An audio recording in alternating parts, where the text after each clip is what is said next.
The day is finally here. It is draft day. After months of waiting and preparing, tons of mock drafts, tons of research and figuring things out. It's finally here.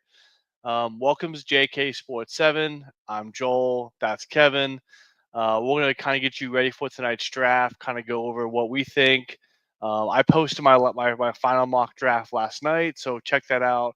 You can see why I think things are going to go. And also an overarching kind of themes, what's going to happen to our best of knowledge. Should be a fun night, but let's get started, Kevin. How do you see this draft going? What do you think is going to happen in a high overview? Kind of walk us through your thought process going into the draft tonight. Yeah. So I know I haven't done as many mock drafts as you've done this April, but uh, one thing that I saw about this draft is it just seems to be a very top heavy draft as far as a few positions go. But then as far as the rest of the positions, I think it's more of a deep draft. So I know a lot of drafts, there's always like these like few guys that are like the blue chip or the guys that are like the absolute studs of their position. This year really seems like the theme is there aren't a bunch of like generational players. There's a ton of very good players. So I think that this this draft this year, it looks like there's going to be a lot of guys kind of fall to teams because they're not going to feel the need to really necessarily trade up as much as in previous years, right? So I think this could be a very interesting draft. I don't know if it's going to have as much drama as some of the more recent ones. One of those positions is obviously quarterback. I see this more like the 2022 draft where outside of the number one overall pick, some people are saying that the next guy isn't going to be taken until the 20s, like the year that your Steelers took Kenny Pickett in the 20s. So it seems like there's going to be a lot of intrigue, but maybe not as much drama. And I think a lot of teams are going to be able to kind of maybe sit a little bit tight after those first few players go off the board because they're going to know that if you don't get those like the top of the top at certain positions, you're going to have an excellent guy late first round, day two. You won't really have to do too much. So it's going to be fascinating either way. I know you've got some similar thoughts. What do you got? Yeah, I think you hit my thoughts exactly. I think they had those top four guys: Abdul Carter, Travis Hunter, Cam Ward, and Ashton Denty are kind of that top tier group of guys, those blue Right. chippers. Well, I think in other drafts you have that number is closer to between 8 to 15 even. This Yep. year it's really four, and then there's kind of big block of that middle of the road talent, not middle of the road, but like the big block of solid um, talent. I think something I heard early on in the process was this isn't a year for superstars; it's a year for starters. So I can have those Yeah. like super great, maybe I don't. It's so hard to say early on the Hall of Fame draft initially, but guys All right. who gonna round your roster out and be there for 10 years or so are kind of the guys that I think that are gonna be there. I think you nailed on the head. I think that teams. I think it's gonna be a very tense draft because I think, especially with the quarterbacks, there's gonna be this game of chicken on who makes Cam Ward goes, and there's a game of chicken on who comes up next to the next guy. And once that guy's taken, then there's two or three other teams who want that third quarterback, either if it's Shador or Jackson Dart who want that third quarterback. Once that second one goes, all that pressure comes up. Who's can move up? What's going to happen? But I think in the middle of the draft, there's not going to be a big leap or jump because I think there's, Yeah. you look at like edge rushers is a big one this year. A lot of teams want edge rushers. I don't know if teams have a big difference in talent between like a Shamir Stewart or like a Donovan Ezraku. Like, is there that big of a difference to give up two or three other picks to be Right. able to get that guy, or like they sit and see who falls to them and then take one of those guys there?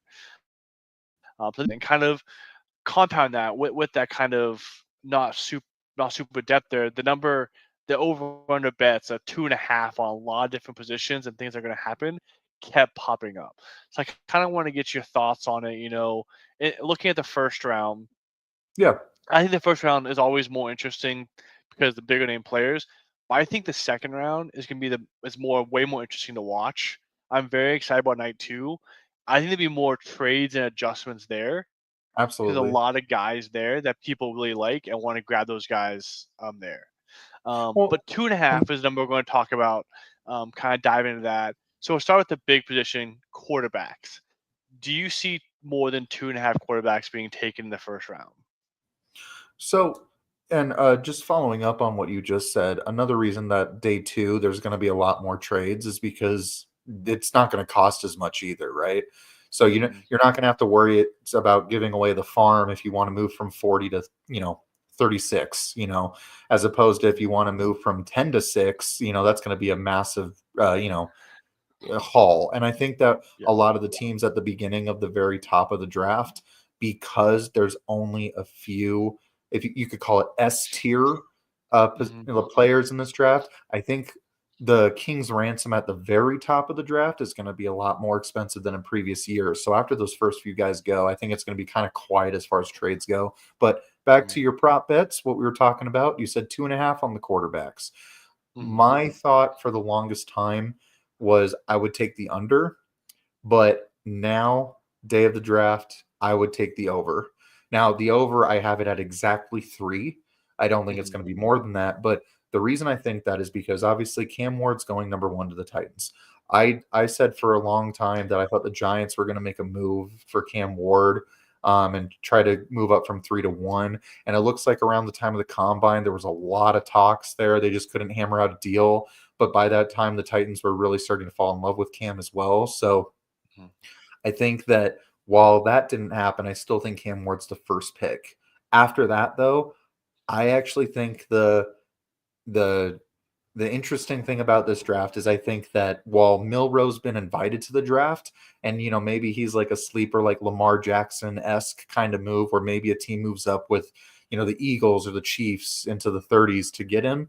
I think that Jackson Dart, he's this year's stereotypical.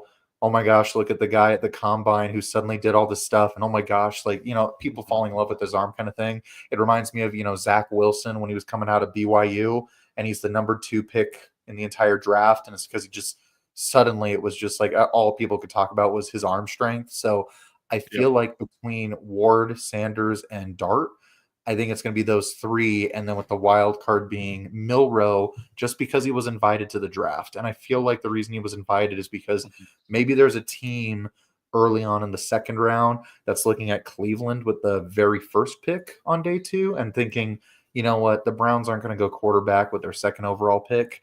They're going to try to get someone on day 2. I need to move up with the Bills or the Chiefs or the Eagles to kind of snag a quarterback there before the Browns do. So I'm going to take the over, but really only because of recent recent developments. And maybe I'm just getting caught up in the moment. But what are your thoughts? Over under No, 2.5. I agree on the over on that, and I think it's not going to be what we thought. I think early on in the process, we were thinking Cam Ward 1, Shedeur Sanders 2 or 3, and I don't think it's going to happen this year. I think in my last mock draft, I had Shedeur falling all the way to Pittsburgh at 21. I think he's going to fall quite a bit more than initially thought. And then I think someone will trade up. I think the Giants are desperate for a quarterback. I think their guy is Dart. I do see them trading up ahead of Cleveland, the first pick in the second round, to get Jackson Dart. So I do think 3. I don't think Milroe is gonna fit in the draft in the first round. I could see Cleveland taking him first in the second round, but I think that pick also for Cleveland is going to be very highly valued. So I could see them also trading out of that pick because there's a lot of players who are going to fall out of the first Sure. round. Teams are going to have 24 hours look at the reevaluate the boards and go, "Oh, that guy's still there. Let's go get him. Not going to cost us a whole lot to go move up and get him." Right. So I think the Browns trade out of that, and then the Browns still could get Jalen Milroe. And they trade back 8 slots, 9 slots, and get their guy there. But I do think 3 would fall in the spot. I think it will be probably the same order as we've seen, as in Ward, Shedeur, and Dart. But I think Dart and Shedeur wouldn't surprise me if Dart gets drafted early with like the Saints fall in love with him, take him at 9. I could see that. But I think the way I have it mocked out is Shedeur going and then Dart going. Okay. The second position of super great interest this year is running backs. widely recognized as a very deep running back class. There's some really good, interesting talent there. But with that depth, our team's going to be a little bit not as aggressive to go get those guys. How do you see the running backs going in the first round? Do you see more than two going in the first round, or do you see more than 2.5? Or do you think less than that? What were your thoughts on running backs? So with running backs, I know a lot of people have the Broncos drafting a running back, and Hmm. while there has been some recent talk that there's been some rumblings that maybe they're looking to trade up for Genty, I think this is also smokescreen season, right? So I don't know if it's going to be that, but I know a lot of guys have the UNC running back going to the Broncos. Hampton. I actually think that looking at like the as far as 2.5, this class is so deep. You could actually make the argument that there's besides Genty and maybe Hampton, but besides Genty, because everybody consensusly they're saying that it's going to be Genty as the first running back off the board. After that, Hmm. though, the second to the eighth running back in this class, it's just such a deep class. I actually think people are going to be looking at, and people, I say teams, they're going to be looking at okay, who are the top corners? Who are the top tight ends, right? Like I think everybody can agree that there's two tight ends and then everybody else, right? So I think what's going to happen with the Hmm. running backs, I'm actually taking the under at 2.5. I think it'll be two max. Genty's obviously gone in the top 10. Um, I have a couple ideas on where some of the top players are going to go. I know we're going to talk about that in a little bit. But as far as running backs, I'm taking the under of 2.5. I think it's going to be two max, possibly only one. I agree. In my last mock, I just had one running back. I just had Genty go. In my last mock I did. I agree. I think it's very deep. And one thing about this, you kind of hinted at it was other positions aren't as deep. Yeah, Once the top five offensive tackles goes, there's a huge drop off. Once Connerly goes, there's a huge drop off in the next tackle. I know there's one tackle that's kind of a lot of scouts like, but it's projected later on. What's his name? Can't think of his name right now. But there's one more tackle a lot of people like, but he's projected. Ariante Ursay. His name keeps coming up. yeah, I think he's a second round guy. But once really he's gone, I think there's the tackles are gone. You can't get them. So people are going to value those positions that aren't as deep and sure. wait on running back later on. So I have the under, but with the caveat is the wild card I have. We'll talk about it later, but the wild card I'm going to hint at is Trayvon Henderson.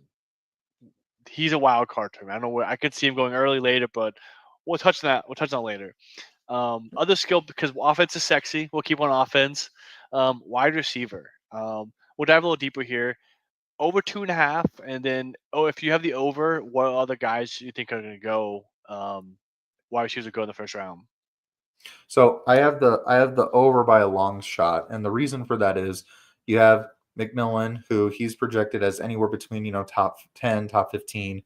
You've got Ibuka, who I think he honestly should be a first round pick. I think anybody who drafts that wide receiver out of OSU, I think they're going to get a stud. I think he's just like, as far as like what you look for in a wide receiver, like he's a can't miss prospect. Hmm. I know a lot of people are arguing like, oh, he's not, S tier, right? But like he's like you said, this isn't a draft for superstars, it's a draft for starters. This is a guy who can be a starter in the league as long as he wants, right? So Hmm. you have those two, but then you have the I'm drawing a blank at his Matthew name. Golden.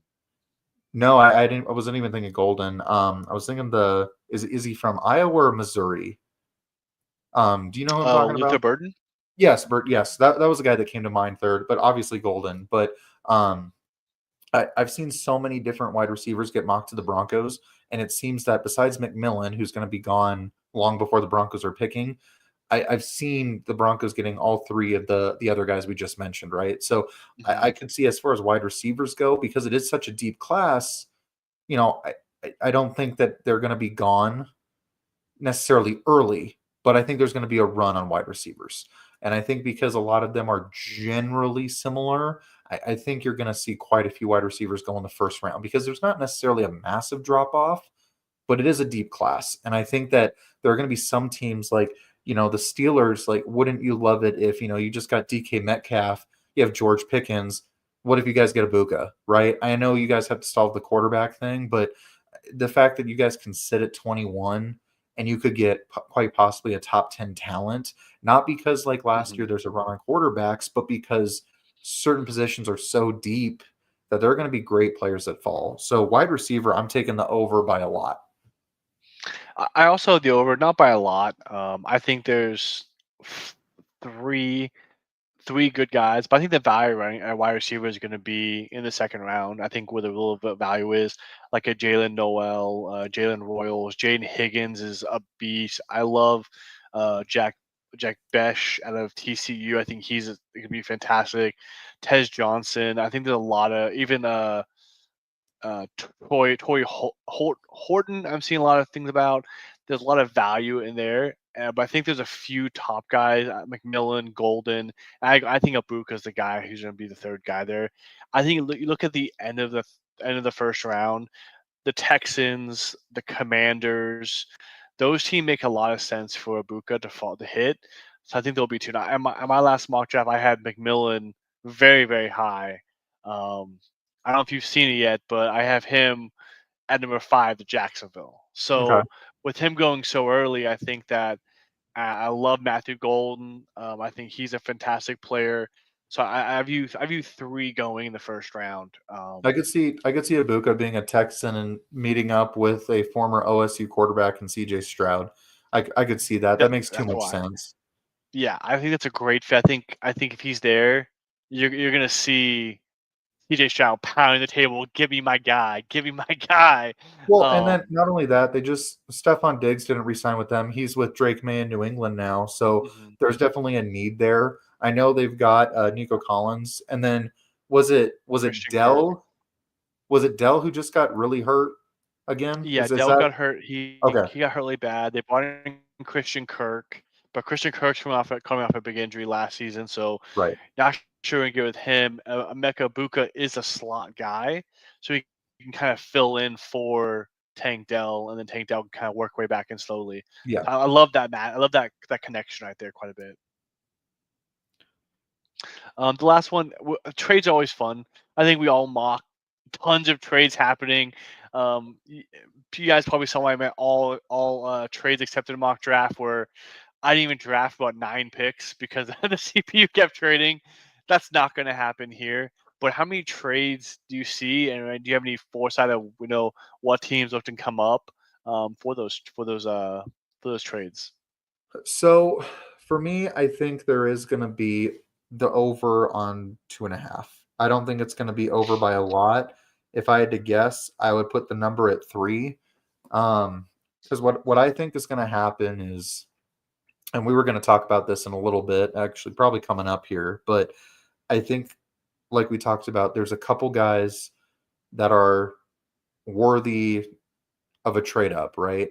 And then after that happens, I think a lot of people stand in the middle, but then I Hmm. think we're going to see movement again at the end of the draft. So it's gonna be kind of like maybe we get one or two at the beginning and one at the end. Maybe we only get one at the beginning and then there's like a flurry like in the late 20s, early 30s. I think we are going to get over 2.5 though. I'm putting my number at 3. I don't know about you. Are there any teams you see likely to trade up? Yes. They're kind of in my surprise it's a tease of who I think is going to actually be like moving up for what player. I think there are a couple of people that are going to go higher than expected and a couple of people that are going to fall. Yeah, But I do have a couple teams in mind. I do have a yeah, couple in mind. yeah. That makes sense. I think I think I agree with the over. And my last mock draft, I had 2 trades total, but I definitely see one more happening. I think someone else is somewhere in the middle. There's gonna be a trade go Yeah. somewhere. Since my mock draft's already out, I don't know if you've seen it or not. The big trade that I had was the Cowboys moving up from 12 to 8 to grab Genty. That's one of the trades I had. Then I had the Giants trading back into the first round to get their quarterback. But I think there'll be one more trade either later or probably at the end of the draft, like you mentioned. I look at the Vikings as a team that wants to trade out. They only have 4 draft picks this year. They want to Yeah. accumulate more picks this year. They give the great trade spot for somebody to move back into the first round. So we've teased it.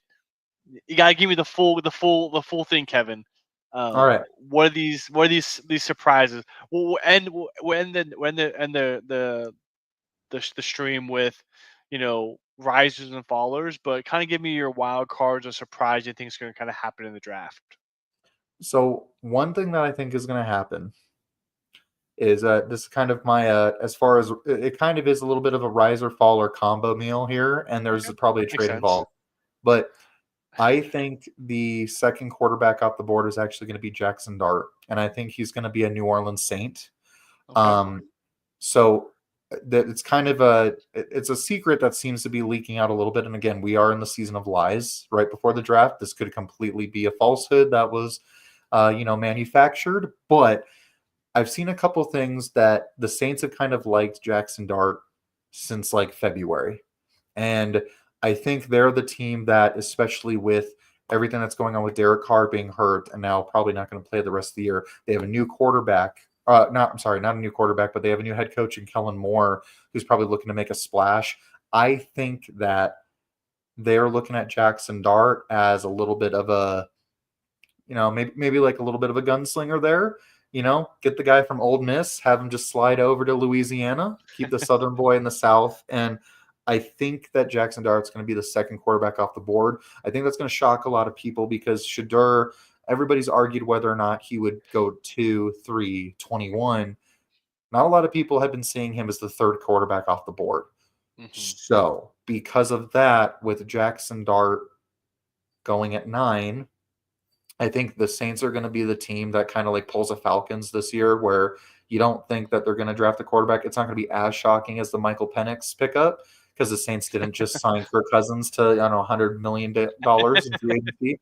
But I think Jackson Dart's going to go 9 to the Saints. Because of that, it's going to spur some people to move up quickly to go get Shadur.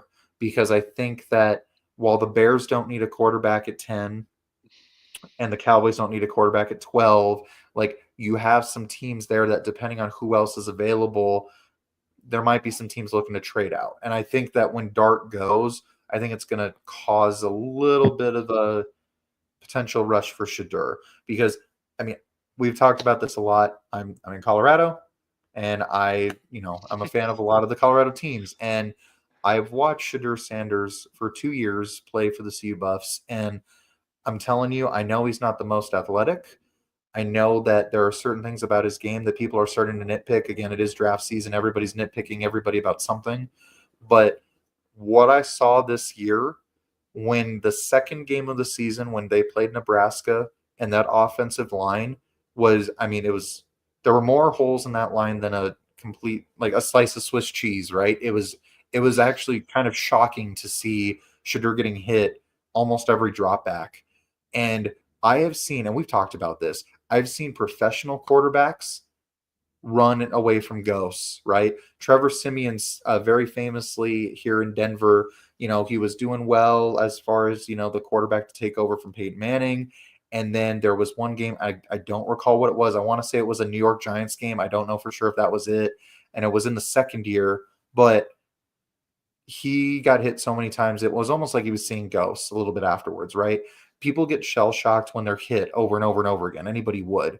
What I saw from Shadur Sanders was he got destroyed, he got wrecked, and he stayed the course. He did not start scrambling all over the place. He didn't start freaking out and moving away from pressure because he thought there was someone coming. He actually continued to be a pocket passing quarterback, and he kept his eyes downfield. And there were only 2 games I missed in CU season this year. And every game that I was able to witness, it was just, he kept his eyes downfield. He kept making the throws that needed to be made. There's that very famous, I'm sure you've seen it. I'm sure a lot of our viewers have seen it. The play where he's a right-handed quarterback and he's going left and he throws across his body in the rain, Hail Mary, catch in the end zone for a touchdown. There were just certain plays he made throughout the course of last season that I thought the only reason he was kind of overshadowed as far as like Heisman, as like a Heisman candidate was because he had Travis Hunter on his team and he was otherworldly. But I think Shadur Sanders, for all the things he's getting knocked Hmm. for, I think he is going to fall because enough people are. I feel like when there's like a couple days before the draft and someone's reputation or someone's game starts getting knocked a lot, it's because there's a team that's trying to get the guy they want to fall, right? So I think that he's going Mhm. to fall out of the top, five, and maybe a lot of the teams are like, okay, he's going to fall ways. But when New Orleans picks up Dart, the teams that do like him they're going to panic and they're going to try to move up. And like I said, maybe the Bears are the team that like right after pick 10, they trade back a few spots. Maybe it is your Pittsburgh Steelers that I mean, I think Shedeur Sanders throwing to DK Metcalf would be pretty sweet. But I think that that's kind of my combo of there's a trade up for Shedeur who is falling, but it's because Jackson Dart went number 9 to New Orleans. I know that was kind of a long answer to your first question, but that's one of my big things right there. No, I struggle with the whole Saint. I feel like this Derek Carr injury kind of came out of nowhere. I feel like they restructured his contract, everything's fine, and maybe it's David Carr, not saying anything to get that restructure the contract, get them more upfront guaranteed money, and then say, "Oh, I'm hurt, I'm out for the season." It just all seems very weird. It seems more like a smokescreen to me. I couldn't put him there. Something just didn't feel right about it. I had them going edge and help because the Cameron Jordan. This is his last year. He's done after this year. He's on his way out. I think look for a replacement for him, but they do need a quarterback. I mean, they saw what Spencer Rattler could do last year. I don't think they were impressed at all with him. So it wouldn't surprise me. I think if the Saints do take a quarterback, it's going to be Jackson Dart. And I another don't love Jackson Dart. He gives me too much of a Zach Wilson type of vibe, like you mentioned earlier.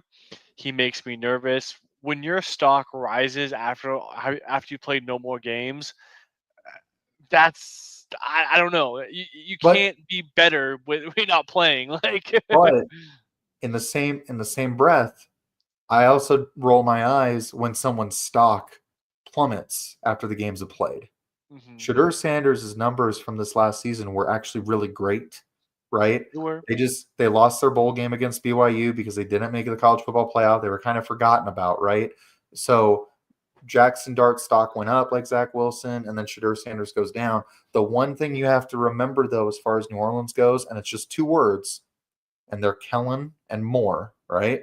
You've got an offensive minded coach who is taking over for his first stint as a head coach, a team that is in salary cap hell. And I keep pounding the table about this. The Denver Broncos just told the entire league you can make a $250 million mistake. You can cut your losses. And as soon as you Yeah. draft well, you can use the money to recoup your team while your quarterback is on a rookie deal. I think Kellen Moore Yep. is looking at this quarterback class. And the thing is with the NFL, you can't choose when you suck. You don't know if you're going to be one of the coaches that's fired after the first year. I'm sure a lot of Mhm. coaches wishes that Arch Manning were in this draft, but he's not. So I think No. you're looking at this draft like, do I wait or do I go? And I think that while I do think it's kind of fishy, the whole Derek Carr injury and everything like Yeah. that, after the restructure, the thing is whether it's fishy or not, those things did happen. So for me, I'm looking at it like offensive minded coach taking over the New Orleans Saints. They're in cap hell. The only Mhm. way to get a quarterback when you're in cap hell is to draft and to do the Yeah. 5th year option. So you have 5 years of a quote unquote cheap quarterback salary or like your, quarterback room as you like build that room, right? Every team has a budget for what they want to spend on their quarterback room.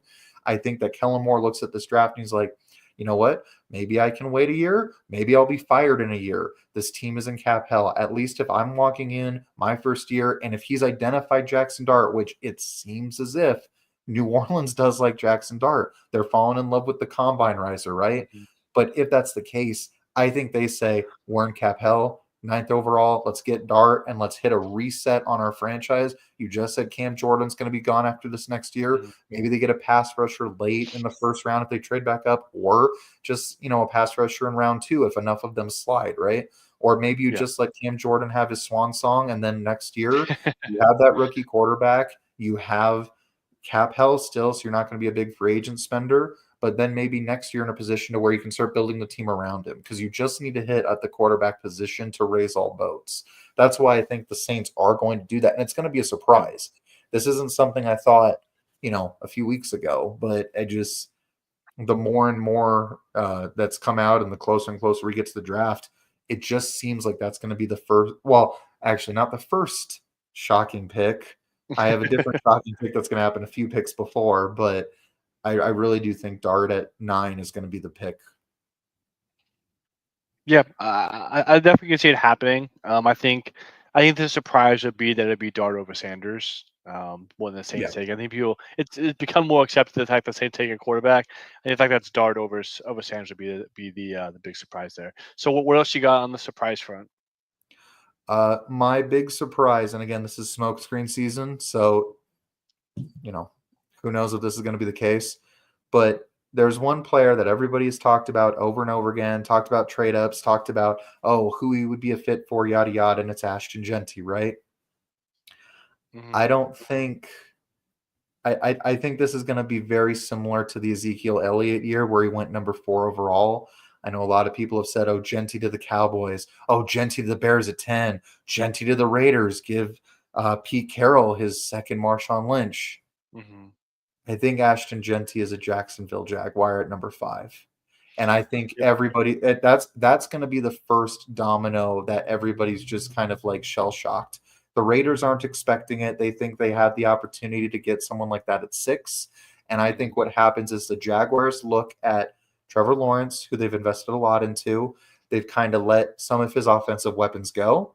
You saw Evan Ingram go to the Broncos. You've seen Christian Kirk go to the Texans.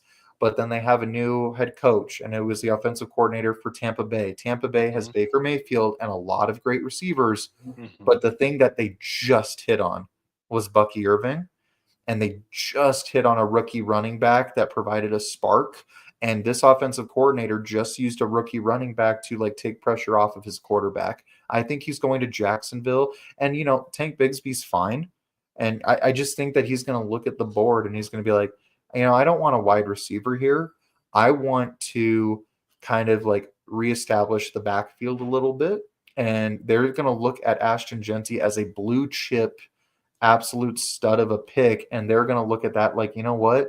We have our own Jahmyr Gibbs. We have our own Saquon Barkley sitting right in front of us. And that everybody saw what Saquon did for Daniel Jones, right? Yep. Everybody's seen what Gibbs has done in Detroit for Jared Goff. So you got to think you know what? We're going to go ahead and we're going to get a guy, an offensive absolute X factor. And that's just going to take that much pressure off of Trevor Lawrence because now you're not having him drop back 40 times a game. You're having him drop back 20 to 25 times a game because you're able to just run it down the AFC South's defense's throats, which again, we've talked about this before. The AFC South is a winnable division for anybody in that division, right? So if you put a monster like Genty in the backfield there, and then you let Trevor Lawrence, maybe you think you can reestablish his dominance and some of his talents there that have kind of gone by the wayside a little bit. I think Genty actually is the surprise pick at 5, and the Raiders are just sitting there dumbfounded thinking that, they could have had him and now he's gone. Yeah, I think the Jacksonville Jaguars, I think over the last 24 hours or so, you've seen a switch from Jacksonville being the most boring pick in the draft to really the linchpin for the draft.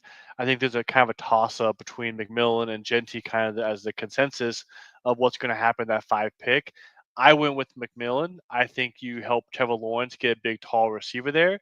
And you said they brought over the offensive coordinator from Tampa Bay. They got Bucky Irving. Bucky Irving was a 5th-round pick.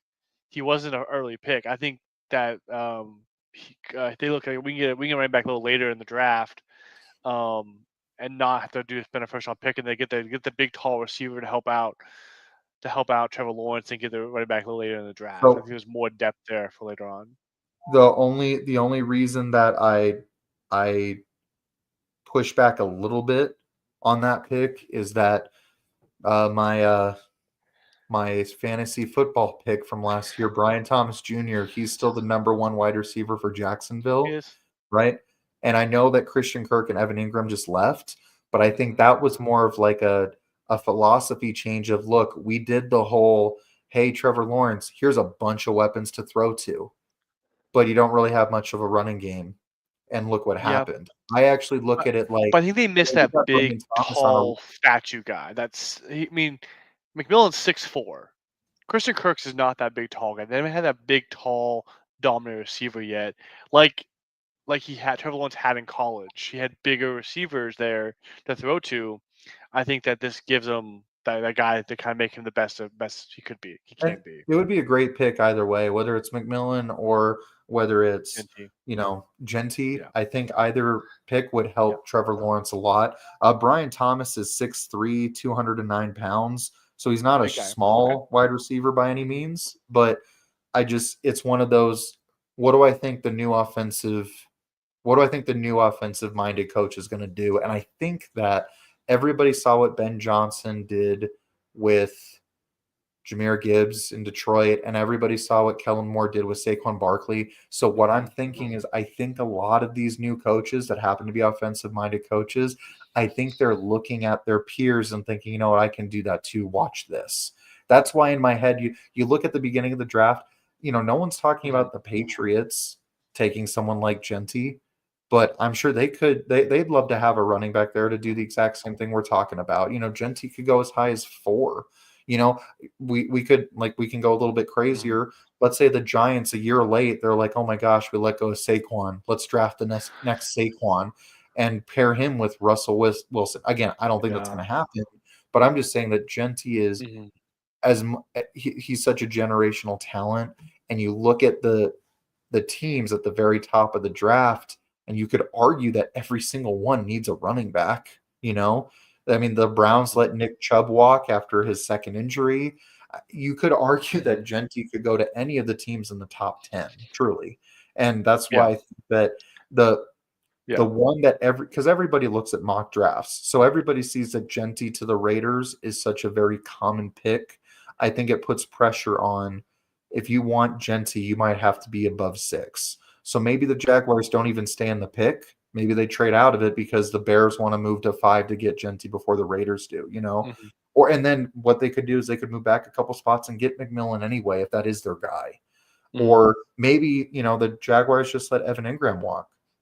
Maybe they grab one of the tight ends right off the Mhm. board and help Trevor Lawrence in the same way. No one's been talking Mhm. about Jacksonville needing a tight end, but their tight end uh, Evan Ingram's a big dude. You were just talking Mhm. about how Trevor Lawrence had like big receivers in college.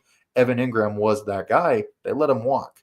Maybe Yeah. they're looking at it like, you know what, we can get that Penn State tight end, or we can get Loveland out of Michigan. They're Mhm. looking right there at 5, like, no one's getting a tight end yet.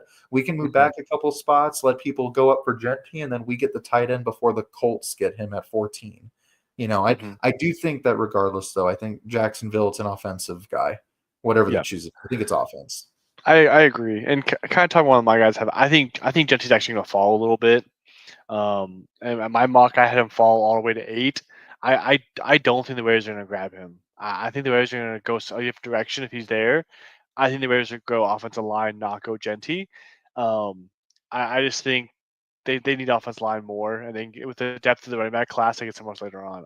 Um, but I think Genty will be a top 10 pick. So I hate to say he's a faller, but I think what we've seen him mocked previously, I think he'll fall a little past that on that. Do you have any other surprises you want to mention before we move on? Trying to think, because I think a lot of mine were just kind of combined. Yeah. We talked about wide receivers, we talked about tight ends, um, we talked about Shadur and Mhm. Milrow. Like I said, I think that Milrow getting invited to the draft, it's something. Um, I don't think you invite Milrow to the draft if you don't think he's going to be picked, unless it was the NFL inviting Milrow because they were like, Yeah. we need more like quarterbacks here at the draft. There aren't a lot of people coming. I really think a team told Milrow like, hey, you might want to be there. We really like you in the mid-20s. We really Yeah. maybe it is Mike Tomlin saying, hey, Jalen, we love you at 21. No one says you're going to be going before 21. We're going to take you at 21. We think you're great. Could be. I don't know. I think that um as far as shockers, I think there's going to be some people that we've barely talked about. I think there are going to be people that go way higher than we expect. I think there are going to be guys that fall like we've talked Mhm. about, but I think those the Shadur, Dart, and Genty ones were my bigger takeaways. Yeah. I think the shockers and kind of things that I have listed as wild cards are as players where I just don't know where they're going to end up. I look at like a Shamir Stewart. I have him mocked number 9 to the Saints. but he could easily fall to 28, 29 in the first round. Kelvin Banks. I think Kelvin Banks' floor is probably the Texans, but I know a lot of teams really like Kelvin Banks, so he could go. I think I saw a mock. I think Todd McShay was his mock, and he was in the top 10. So I just don't I believe that. know what those guys are going to go. And then you look at the safeties. I think the safeties are super talented, Starks and Emma Warrior, but where are they going to fall? I like Emma Warrior to the Vikings, but I have the Vikings trading out, so he falls to the second round. Malachi Starks, is he going to fall at the end of the first round? Like where I could see him going super high, team fall love them, but also go super low.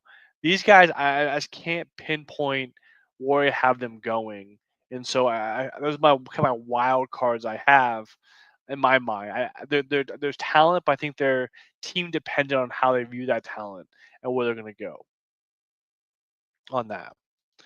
And then kind of the risers, guys I think going higher than I think maybe expected. Jalen Walker, I see him. I think he'd be surprised how high he goes. I seen him go all the way from 4 to the Patriots, all the way down to 15, 16. I think he's gonna go high. I have him going 7 to the Jets, but I can see him going higher than that. I think he's a Sure. really talented player who can do a lot of different things, who adds a lot of value to him. So that's my guy. I think he's lower a lot of. I mean, I think when we first started this process. I think he was a mid-20s pick, and now he's considered the top 5 or 7. So he risen quite a bit in my mind, for sure. And then other guys I have is Donovan Izareki, the Boston College guy. What I've heard about him, I think he wasn't projected first round. I think he's almost guaranteed first round draft now. I think he'll be at the end of that first round. I like him at the Yeah. Bucks, but a lot of teams. He's one of those guys who can pass. Who I think he'll be better pro than he will be in college because he has a wide range of abilities to get to the quarterback. He has that speed and the power. He can do a bit of everything. And in college, it tends to be more like you do one thing and you do that one thing. That's all you do. and Yeah. and the pros, you need a little more variety in how you can get the quarterbacks. I think he'll be a better pro than he will be a prospect. So I like him moving up quite a bit. And the other guy is who I think this would be a shocker to you, Mason Taylor. I see a lot of rumblings from him. He's the tight end from LSU. I wouldn't be surprised if he sneaks in at 32 for the Eagles. As kind of a late round pick. They had Goddard, but Goddard's get that guy there. Has a pedigree, has a lot of talent. It wouldn't surprise me if he sneaks into the first round. I think most people have him second round kind of locked in there. So Could that's you kind of see have the my risers. could you see the Eagles trading out with someone who needs a quarterback like a Yes. Milrow a couple spots back and taking him at the very beginning of the second round? I can, but I think if the Eagles sit there and pick, I think he's one of the guys to look at for sure. Yeah. But I think it Yeah. is a good trade, especially for the Browns. The Browns move up one spot. There's value in getting a quarterback in the first round compared to the second round. Yeah. Move up one spot. The Eagles pick up probably a fourth or fifth maybe. And you move on to one slot to get somebody else. Yeah, for sure.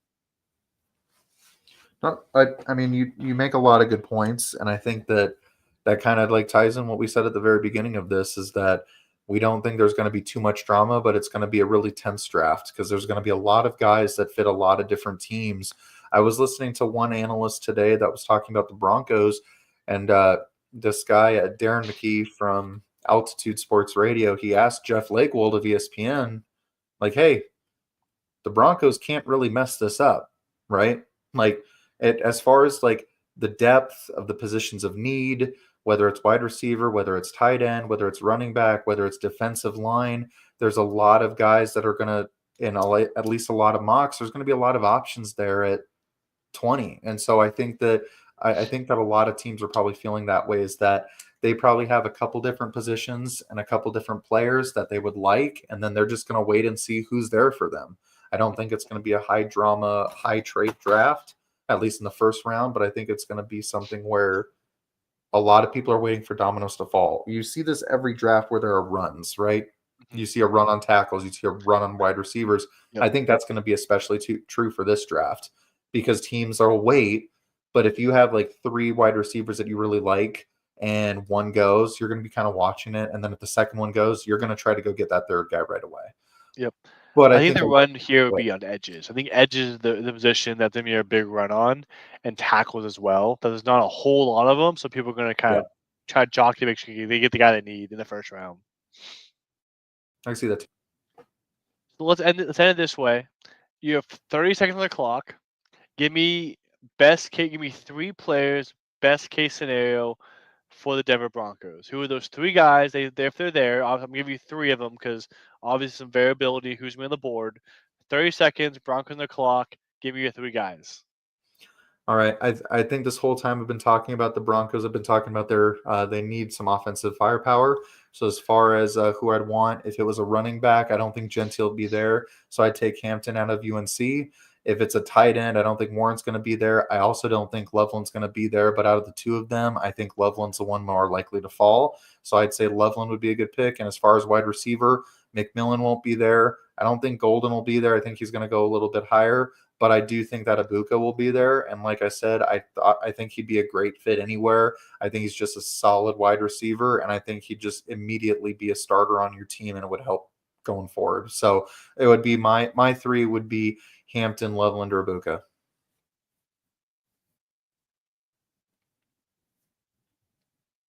Hey, Kevin's long story short. I gave you 30 seconds. It took a minute. I like it though. I was expecting 2 or 3 minutes there, so I I like it. I I'll do the same for the Steelers. yeah, 30 please do. seconds. My 3 guys. All right, I like hit all it. I like all those guys for the Broncos. I like Loveland, Ibuka, and Hampton for the Broncos. It make a lot of sense for all 3 of them. For the Steelers, there's so many positions that we can go. I think that we really can sit and pick. I think if Shedeur falls, I think the Steelers take Shedeur. I think it'd be a good pick for them there. I don't want them to trade up for him. I don't think they have capital this year or next year to get him. But Sure. Shedeur, Kenneth Grant, the other one, D tackle, I like him a lot. And staying on the defense line as well, I'd probably go. I mean, Mason Graham would be a dream come true, but he's never going to make the 21, so I won't even mention him there. So I would say Derek Harmon and Walter Nolan would be the 2 guys. So any of the 3 of those D tackles, and then Shedeur Sanders be the other guy there for us. So I cheated with 4, but I took less time, so it's all even. You know what, though? You also were over 30 seconds. I was timing it here. Ah, So, yeah. So as far as the whole take less by a hair. fine. Take Derek Harmon out. Walter Nolan, Kenneth Grant, and then Shedeur Sanders, if he's there, would be the good pick for him. So it'd be fun. We'll be back, guys, tonight. We're reacting to when the Broncos come on the clock. We'll come to you guys live and talk about the Broncos and Steelers pick, and then kind of looking back at the first round, what happened, how you think the rest of the draft's going to kind of finish off. So, guys, check out my last mock draft posted yesterday. Check it out. Comment, like below how I messed up. I have my paper here tonight. I'll be checking off how I get wrong or right. We'll see how I do. My goal is to get 50%. I'll take 50% right. I'd be happy with that. But please like, comment, subscribe with the channel, guys. We appreciate all you guys watching and enjoying the content. After the draft, we'll still be here doing more sports. Follow up with the draft, but we'll get into baseball, basketball, hockey playoffs. We'll get into all that, guys. So really appreciate it. Until next time, guys. Thanks so much. And there's Avalanche. Yeah, So absolutely. appreciate it, guys. See Yep. you a little See you bit guys. later tonight.